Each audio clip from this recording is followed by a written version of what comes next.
Hello, ನಮಸ್ತೆ. Raghu's V ಬ್ಲಾಗಿಂದ after long time Raghu ಮಾತಾಡ್ತಾ ಇದ್ದೀನಿ. ಆ, ಲಾಫಿಂಗ್ ಬುದ್ಧ ಖುಷಿ ಖುಷಿಯಾಗಿ ನಗ್ನಗ್ತಾ ಒಂದು ಸಿನಿಮಾ ನೋಡ್ಕೊಂಡ್ ಬಂದ್ವಿ. ನೋಡಕ್ ಹೋದಂತ ನಾವುಗಳಂದ್ರೆ ನಾನು, ನನ್ನ ಶ್ರೀಮತಿ ವೀಣಾ, ನನ್ನ ಮಗಳು, ನನ್ನ ತಂಗಿ ಲತಾ, ನಮ್ಮ ವೆಂಕಟೇಶ್ ಅಣ್ಣ, ನನ್ನ ತಮ್ಮ ಪ್ರಸಾದ್, ನಮ್ಮ ವೈನಿ, ಎಲ್ಲ ಸುಮಾರು ಒಂದು 7-8 ಜನ ಹೋಗಿದ್ವಿ. ಒಂದು ಅದ್ಭುತವಾದ ಚಿತ್ರ ನೋಡಿದ್ವಿ. ಮನಸಾರೆ ಬಹಳ ದಿನಗಳ ನಂತರ ಒಟ್ಟಿಗೆ ಫ್ಯಾಮಿಲಿ ಒಂದು ಸಿನಿಮಾ ಹೋಗಿದ್ದು, ಎಂಜಾಯ್ ಮಾಡಿದ್ದು, ಬಹಳ ಖುಷಿಯಿಂದ ಹೊರಗಡೆ ಬಂದಿದ್ದು, ಅದನ್ನ ಇವಾಗಲೂ ಮೆಲ್ಕಾಗ್ತಾ ಇರೋದು. ಒಂದು ಅದ್ಭುತ ಚಿತ್ರ ಲಾಫಿಂಗ್ ಬುದ್ಧ. ಫ್ಯಾಮಿಲಿ ಕೂತು ನೋಡೋಂಥ ಯಾವುದೇ ಮುಜುಗರ ಸನ್ನಿವೇಶ ಇಲ್ಲದಂತ ಒಂದು ಡೀಸೆಂಟ್ ಸಿನಿಮಾ. ಆ, ಅದ್ಭುತವಾದ 2-3 ಹಾಡುಗಳಿದೆ. ಫೋಟೋಗ್ರಫಿ ತುಂಬಾ ಚೆನ್ನಾಗಿದೆ. ಫೋಟೋಗ್ರಫಿ ಮಾಡೋದು ಶೇಖರ್ ಅಂತ, ಎಡಿಟ್ ಮಾಡಿದವರು ಕೆ.ಎಂ. ಪ್ರಕಾಶ್, ಹಾಗೆ ಮ್ಯೂಸಿಕ್ ಕೊಟ್ಟರು ವಿಷ್ಣು ವಿಜಯ್ ಅಂತ, ಅಂಡ್ ಪ್ರೊಡಕ್ಷನ್ ಕ್ರಿಯೇಟ್ ಮಾಡಿದವರು ರಿಷಬ್ ಶೆಟ್ಟಿ. ರಿಷಬ್ ಶೆಟ್ಟಿ ಸಿನಿಮಾ ಅಂದ್ರೆ ಒಂದು ಇಡೀ ಫ್ಯಾಮಿಲಿ ನೋಡುವಂತ ಸಿನಿಮಾಗಳೇ ಮೊದಲಿಂದ ಪ್ರೊಡ್ಯೂಸ್ ಮಾಡ್ಕೊಂಡ್ ಬಂದಿದ್ದಾರೆ. ಹಾಗೆ ಇದನ್ನ ಡೈರೆಕ್ಟ್ ಮಾಡಿದಂತ ಈ ಹಿಂದೆ ಒಂದು ಸಿನಿಮಾ ಬಂದಿತ್ತು ಹೀರೋ ಅಂತ. ಅದರಲ್ಲಿ ರಿಷಬ್ ಶೆಟ್ಟಿ ಹೀರೋ ಆಗಿ ಆಕ್ಟ್ ಮಾಡಿದ್ರು. ಅದ್ರಲ್ಲಿ ವಿಲನ್ ಆಗಿ ಪ್ರಮೋದ್ ಶೆಟ್ಟಿ ಮಾಡಿದ್ರು. ಅದನ್ನ ಡೈರೆಕ್ಟ್ ಮಾಡಿದ್ದು ನಮ್ಮ ಭರತ್ ಅವರು. ಈ ಸಿನಿಮಾ ಡೈರೆಕ್ಟರ್ ಭರತ್. ಆ, ಈ ಸಿನಿಮಾ ನೋಡಿದಾಗ ನನಗೆ ಬಹಳ ಖುಷಿಯಾಗಿದ್ದೇನೆಂದ್ರೆ ತುಂಬಾ ನ್ಯಾಚುರಲ್ ಆಗಿದೆ ಫಿಲ್ಮ್. ಲೈಟ್ ಹಾರ್ಟೆಡ್ ಕಾಮಿಡಿ, ಮಧ್ಯೆ ಒಂದ್ ಸ್ವಲ್ಪ ಥ್ರಿಲ್ಲಿಂಗು. ಆಕ್ಟರ್ಸ್ ಅಂತ ಬಂದಾಗ ಪ್ರಮೋದ್ ಶೆಟ್ಟಿ ಗೊತ್ತೇ ಇದೆ ನಿಮ್ಗೆಲ್ಲರಿಗೂ. ಪ್ರಮೋದ್ ಶೆಟ್ಟಿ ಆಕ್ಟಿಂಗ್ ತುಂಬಾ ತುಂಬಾ ನ್ಯಾಚುರಲ್ ಆಗಿ ಮಾಡಿದ್ದಾರೆ. ಸ್ಟೋರಿ ಆಫ್ ಎ ಕಾನ್ಸ್ಟೇಬಲ್ ಇರೋದ್ರಿಂದ ತುಂಬಾ ನ್ಯಾಚುರಲ್ ಆಗಿ ಸೂಟ್ ಆಗಿದ್ದಾರೆ ಆ ಪಾರ್ಟ್‌ಗೆ. ಅವರು ಮಿಸೆಸ್ ಪಾತ್ರದಲ್ಲಿ ತೇಜು ಬೆಳ್ವಾಡಿ ಮಾಡಿದ್ದಾರೆ. ಗಂಟು ಮೂಟೆ ಹೀರೋಯಿನ್ ತುಂಬಾ ಚೆನ್ನಾಗಿ ಮಾಡಿದ್ಲು ಅದ್ರಲ್ಲೂ ಕೂಡ. ಇದ್ರಲ್ಲೂ ಕೂಡ ತುಂಬಾ ಚೆನ್ನಾಗಿ ಮಾಡಿದ್ದಾರೆ. ಹಾಗೆ ನಮ್ಮ ದಿಗಂತ್ ತುಂಬಾ ಅದ್ಭುತವಾದ ನಟ. ಆಮೇಲೆ ಪ್ರಮೋದ್ ಶೆಟ್ಟಿ ಅವರ ಮಾವನ ಪಾತ್ರದಲ್ಲಿ, ಅದು ತೇಜು ಬೆಳ್ವಾಡಿ ಅವರ ತಂದೆ ಪಾತ್ರದಲ್ಲಿ ನಮ್ಮ ಹಿರಿಯ ನಟ ಸುಂದರರಾಜ್ ಮಾಡಿದ್ದಾರೆ. ಅವ್ರ ಪಾತ್ರನೂ ತುಂಬಾ ಇಷ್ಟ ಆಯ್ತು ನನಗೆ. ಎಲ್ಲರೂ ತುಂಬಾ ಡಿಫರೆಂಟ್ ಆಗಿ ಆಸ್ಪೆಕ್ಟ್ ಆಗಿ ಮಾಡಿದ್ದಾರೆ. ಅಂದ್ರೆ ಸಿನಿಮಾದಲ್ಲಿ ಒಬ್ರು ಪೊಲೀಸ್ ಇನ್ಸ್ಪೆಕ್ಟರ್ ಅದು ಸ್ವಲ್ಪ ರಫ್ ಇನ್ಸ್ಪೆಕ್ಟರ್ ಆಗಿ ಒಬ್ರು ಆಕ್ಟ್ ಮಾಡಿದ್ದಾರೆ. ಅವರು ಚೆನ್ನಾಗಿ ಮಾಡಿದ್ದಾರೆ. ಆಮೇಲೆ ನಮ್ಮ ಮೈನ್ ನಿಜ ರಿಯಲ್ ಲೈಫ್ ಅಲ್ಲಿ ಇನ್ಸ್ಪೆಕ್ಟರ್ ಆದಂತ ಉಮೇಶ್ ಅವರು ಈ ಚಿತ್ರದಲ್ಲಿ ಒಂದು ಘನತೆವೆತ್ತ ಪಾರ್ಟ್ ಮಾಡಿದ್ದಾರೆ. ಅವರು ಅದ್ಭುತ ಮಾಡಿದ್ದಾರೆ. ಎಲ್ಲದಕ್ಕಿಂತ ಕಿಕ್ ಕೊಡೋಂತ ಪಾರ್ಟ್ ನಮ್ಮ ದಿಗಂತ್ ಅವ್ರದ್ದು. ಇನ್ನು ಪ್ರಮೋದ್ ಶೆಟ್ಟಿ ಆ ರೋಲ್‌ಗೆ ಸೂಟ್ ಆಗ್ತಾರೆ ಅಂತ ಹೇಳಕ್ಕೆ ಖುಷಿ ಆಗುತ್ತೆ. ಅಂದ್ರೆ ನಾರ್ಮಲ್ ಆಗಿ ಕ್ಯಾಶುಯಲ್ ಆಗಿ ಪೊಲೀಸ್‌ಗಳು ಅಂದ್ರೆ ಸಿನಿಮಾಗಳು ಬೇರೆ ಹೀರೋಯಿಸಂ ಫಿಲ್ಮ್‌ಗಳಲ್ಲಿ ಅಂದ್ರೆ ಹೈಪ್ ಕ್ರಿಯೇಟ್ ಮಾಡಕ್ಕೋಸ್ಕರ ತುಂಬಾ ಸ್ಟ್ರಿಕ್ಟ್ ಪೊಲೀಸ್ ಆಫೀಸರ್ ತರನೋ ಅಥವಾ ತುಂಬಾ ಶಕ್ತಿಯುತ ಪೊಲೀಸ್ ಆಫೀಸರ್ ಆಗೋ ತೋರಿಸ್ಬಿಡ್ತಾರೆ ಸಿನಿಮಾಗಳಲ್ಲಿ. ನಾರ್ಮಲಿ ನಾವು ಹಿಂದೆ ನೋಡ್ಕೊಂಡ್ ಬಂದಿರೋ ಎಲ್ಲಾ ಸಿನಿಮಾಗಳಲ್ಲೂ ಅಷ್ಟೇ.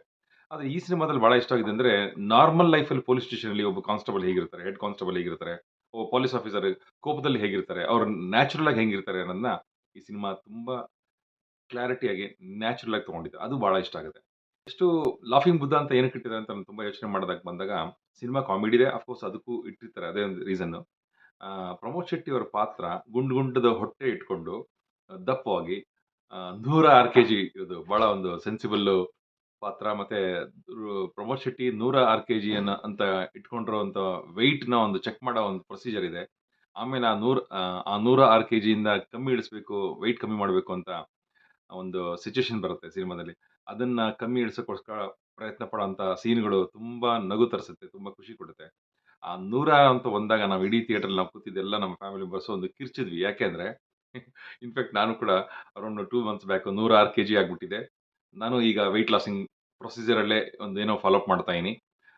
ಇದು ನನ್ನ ನನ್ನ ಒಂದು view of angle of life ಸ್ಟೈಲ್‌ಗೆ ಈ ಸಿನಿಮಾ ಕರೆಕ್ಟಾಗಿ ಮ್ಯಾಚ್ ಆಯ್ತಲ್ಲ ಅಂತ ನನ್ಗನ್ಸಿದ್ದಲ್ಲದೆ ನನ್ನ ಜೊತೆ ಇದ್ದಂತ ಎಲ್ಲಾ ಫ್ಯಾಮಿಲಿ ಮೆಂಬರ್ಸ್‌ಗೂ ಅದು ಅನ್ನಿಸ್ತಲ್ಲ, ಅದು ಖುಷಿ ಕೊಡ್ತು. ಅಷ್ಟು ನ್ಯಾಚುರಲ್ ಆಗಿದೆ ಅಂತ ಹೇಳಕ್ ಬರ್ತಾ ಇದೆ ನನ್ನ ಸಿನಿಮಾದಲ್ಲಿ.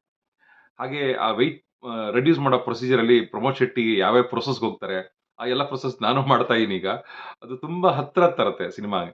ಹಂಗೆ ಆ ಸಿನಿಮಾದಲ್ಲಿ ಒಂದು ಸೀನ್ ಇದೆ.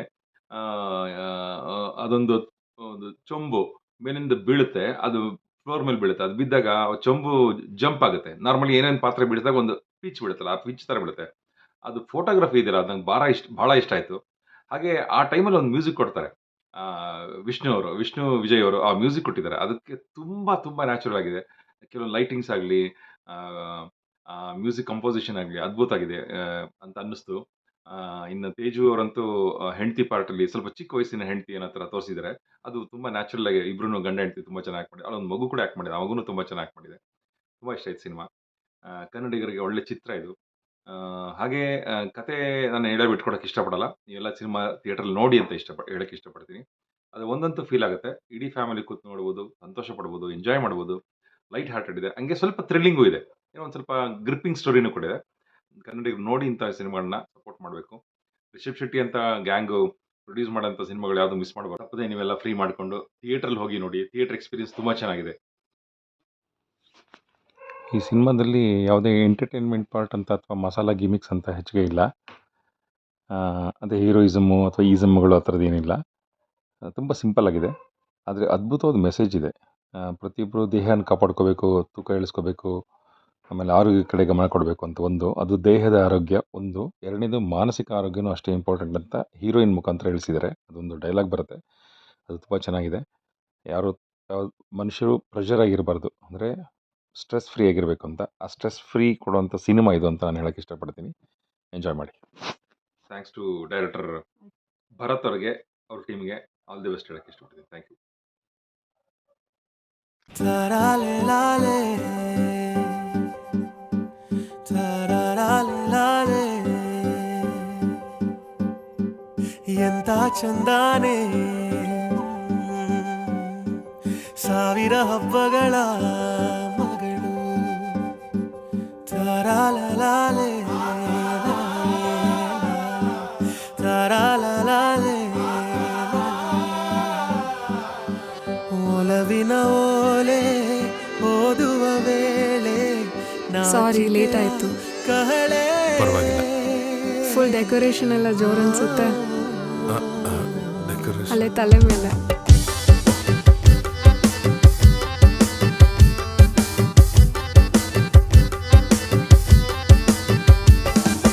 ಎಂತ ಚಂದಾನೆ ಇವಳು ಇವಳು ಸಾವಿರ ಹಬ್ಬಗಳ ಮಗಳು.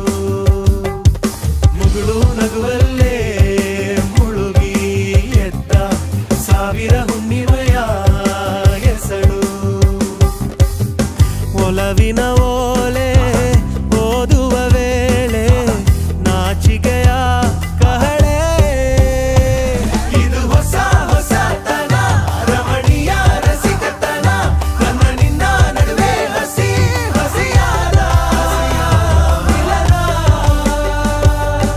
ಎಂತ ಚಂದಾನೆ ಇವಳು ಇವಳು ಸಾವಿರ ಹಬ್ಬಗಳ ಮಗಳು. ಮುಗುಳು ನಗುವಲ್ಲೇ ಮುಳುಗಿ ಎದ್ದ ಸಾವಿರ ಹುಣ್ಣಿಮೆಯ ಹೆಸಳು.